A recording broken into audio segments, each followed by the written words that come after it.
Yesterday we looked at some of the issues leading up to the Civil War. We're going to look at some more today that kind of added fuel to the fire. We're going to be looking at lesson 2 out of chapter 2 in our social studies text. But for right now, I'm going to go through some information here. It says disunion. Basically, these are things that were breaking apart the Union. We discussed how in 1820 the Missouri Compromise happened. In 1818, Missouri sought admission to the Union as a slave-holding state. After 2 years of bitter debate, the Missouri Compromise was agreed upon. This compromise admitted Missouri to the Union as a slave state and admitted Maine as a free state to maintain the balance in the Senate.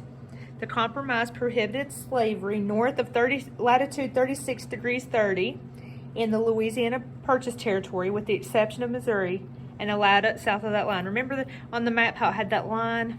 That's what they're talking about. 1831, Nat Turner's Rebellion.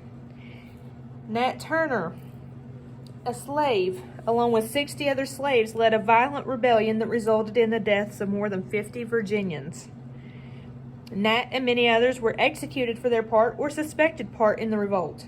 Nat Turner's rebellion struck long-term fear in the hearts of slave owners who placed new restrictions on slaves, and it prompted a national debate on the slavery question. In other words, new restrictions. They weren't allowed anymore, a lot of times, to socialize with other slaves from other families. They couldn't have any kind of meetings because they were afraid of another rebellion. 1850, we looked at this one, Compromise of 1850. Disagreements erupted over whether land acquired from Mexico after the Mexican-American War would become slave or free states. The compromise admitted California as a free state, and the inhabitants of the territories of New Mexico, Nevada, Arizona, and Utah would be allowed to decide whether or not to permit slavery in their territories when they applied for statehood. The compromise included the Fugitive Slave Act, which denied captured blacks legal power to prove their status as free persons and required U.S. Marshals and deputies to help slave owners recapture their property. The compromise also ended the slave trade in the District of Columbia. So Washington, D.C. ended slavery in their area. 1859, we talked about John Brown's raid. John Brown, an abolitionist, and his followers seized the U.S. Armory and Arsenal at Harper's Ferry, Virginia, killing civilians and taking hostages in the process.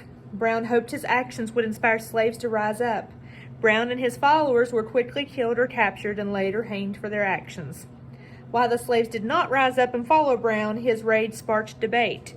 Northern abolitionists, or people that wanted slavery to be gone, viewed Brown as a martyr or somebody that sacrificed for the cause, while many Southerners viewed Brown as a murderer.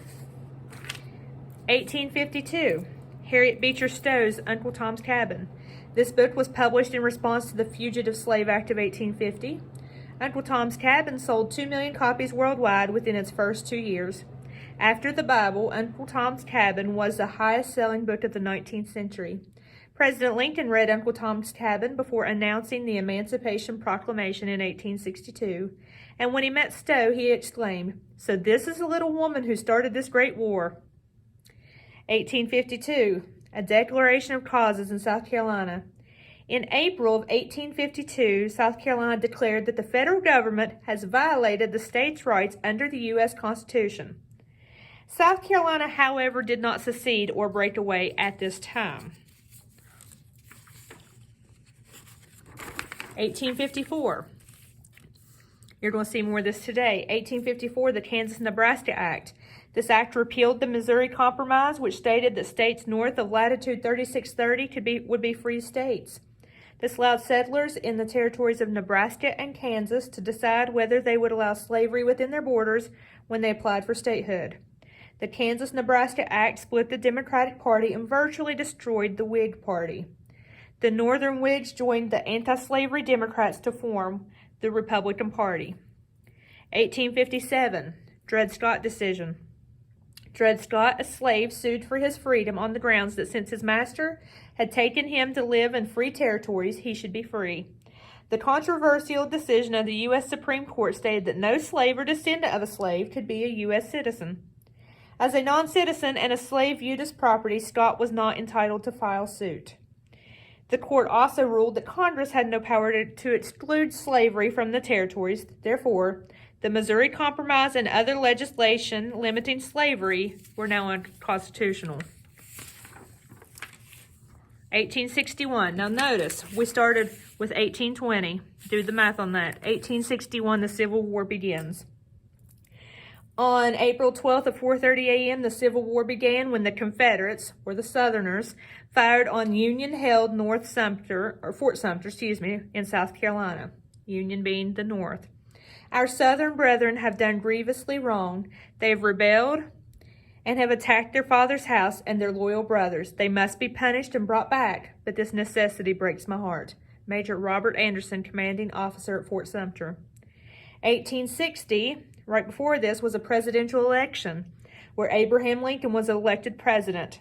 Lincoln was a member of the Republican Party, which wanted to ban slavery in the territories. Many Southerners feared that Lincoln would ban slavery not only in the territories, but also try to abolish it nationwide. Resisting slavery. As you leave the general store, you spot a poster hanging on the wall. It offers a reward to anyone who helps return 2 enslaved people who have run away. Lately, you've seen more and more of these posters in your town. You wonder if slavery will ever be outlawed. The Dred Scott decision. This is what we just discussed a little. Dred Scott was an enslaved man owned by an army doctor. His owner moved often taking Scott with him. For a time, they lived in Illinois, a free state. Then they lived in Wisconsin, a free territory. After his owner died, Scott went to court, and this is a photo of him here, to try to gain his freedom. He argued that he should be free because he had once lived on free land. The court's ruling. Dred Scott's case moved up through the federal court system until it reached the Supreme Court. In 1857, the Supreme Court ruled against Scott. Chief Justice Robert B. Taney wrote that because Scott was enslaved, he had none of the rights and privileges of a United States citizen. Having lived in a free state and a free territory did not change that. The Supreme Court also ruled that Congress had no right to outlaw slavery in the Wisconsin territory. Taney wrote that enslaved people were property. He explained that under the Constitution, Congress could not make laws that took property away from people. He said that Congress should not be able to keep slavery out of certain states or territories. The Supreme Court ruling troubled many people. They had hoped the Dred Scott decision would finally settle the nation's disagreements over slavery. Instead, it made the problem worse. The fight to end slavery. Enslaved people sometimes rebelled against slavery. In 1831, an enslaved man named Nat Turner led an attack in Virginia that killed more than 50 people. In response, Virginia and other southern states passed slave codes. Under these codes, or sets of laws, enslaved people were not allowed to leave their owner's land, meet in groups, or buy or sell goods. Most were not allowed to learn to read or write. Abolitionists. Many people in the United States worked to end slavery. They were called abolitionists. In 1827, 2 free African Americans, Samuel Cornish and John Russwurm, started a newspaper called Freedom's Journal. It was the first newspaper owned and written by African Americans. In 1831, William Lloyd Garrison, a white Northerner, over here's his photo, started an abolitionist newspaper called The Liberator. Garrison later founded the American Anti-Slavery Society. Some people who had escaped slavery also worked to bring an end to it. Frederick Douglass, right here, became well known for his writings and speeches against slavery. Isabella von Wagner, who gained her freedom in 1827, traveled the country speaking out against slavery. She believed that God had called her to travel up and down the land to preach. She changed her name to Sojourner Truth. Sojourner means traveler. Some abolitionists believed that slavery could not be ended peacefully. On October 16, 1859, John Brown and a group of followers seized a weapons storehouse at Harper's Ferry in what is now West Virginia, right up in this little area here. Brown planned to give the guns to enslaved people so that they could fight for their freedom. He was caught, put on trial, and hanged. The Underground Railroad. By 1860, there were more than 500,000 free African Americans living in the United States. Some had been born to parents who were free.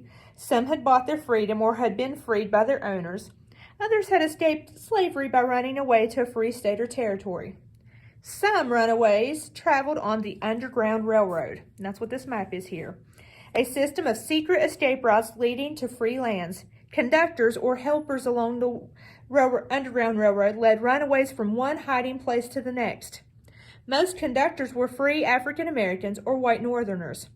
Harriet Tubman, an African American who had escaped from slavery herself, was one of the best known conductors.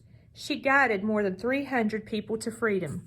You can see from the arrows here, those are major routes of the Underground Railroad. These states down here in the red were slave, these in the purple were free.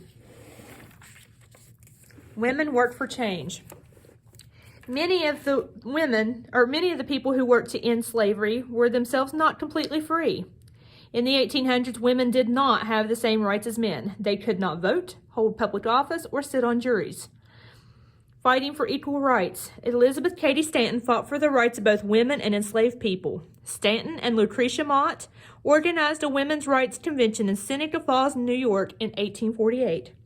They wrote a statement that demanded all women should have all privileges which belonged to them as citizens of the United States. In 1852, Harriet Beecher Stowe published a book called Uncle Tom's Cabin.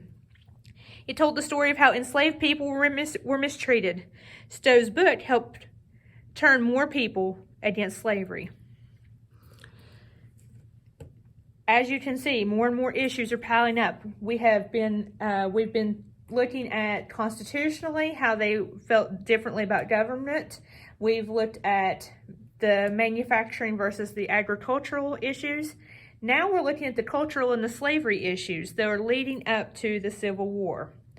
You will see as it goes along that, once again, it was not one issue, but a whole lot of issues that just built up and built up and built up. And over time, you know, going from the 1820s to 1861 at the start of the Civil War, there were a lot of things that happened, and a whole lot of things were about to come to a head.